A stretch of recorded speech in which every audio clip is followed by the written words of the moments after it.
ساجد خان حقیقت نیوز اسلام آباد۔ Supreme court نے انتخابات کیس میں ملک کی تمام بڑی سیاسی جماعتوں کے سینئر رہنماؤں کو کل طلب کر لیا۔ چیف جسٹس کی سربراہی میں سپریم کورٹ کے 3 رکنی بینچ نے ملک میں انتخابات ایک ساتھ کروانے سے متعلق درخواستوں پر سماعت کی۔ وزارت دفاع کی درخواست پر اٹارنی جنرل عدالت میں پیش ہوئے۔ چیف جسٹس نے کہا کہ معاملہ بہت لمبا ہوتا جا رہا ہے۔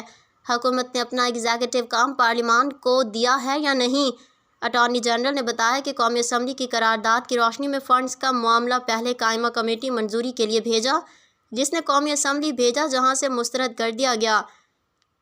چیف جسٹس نے پوچھا کہ عدالت کو کہا گیا تھا سپلیمنٹری گرانٹ کے بعد منظوری لی جائے گی، اس کے برعکس معاملہ ہی پارلیمنٹ کو بھجوا دیا گیا۔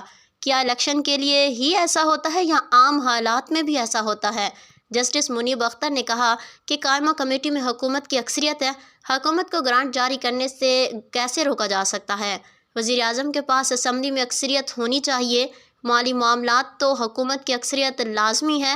آئین حکومت کو اختیار دیتا ہے تو اسمبلی قرارداد کیسے پاس کر سکتی ہے؟ کیا حکومت کی بجٹ کے وقت اکثریت نہیں ہونی تھی؟ جو بات آپ کر رہے ہیں وہ مشکوک لگ رہی ہے۔ اٹارنی جنرل نے دلائل دیے کہ گرانٹ کے بعد میں منظوری لینا رسکی تھا۔ موجودہ کیس میں گرانٹ جاری کرنے سے پہلے منظوری لینے کے لیے وقت تھا۔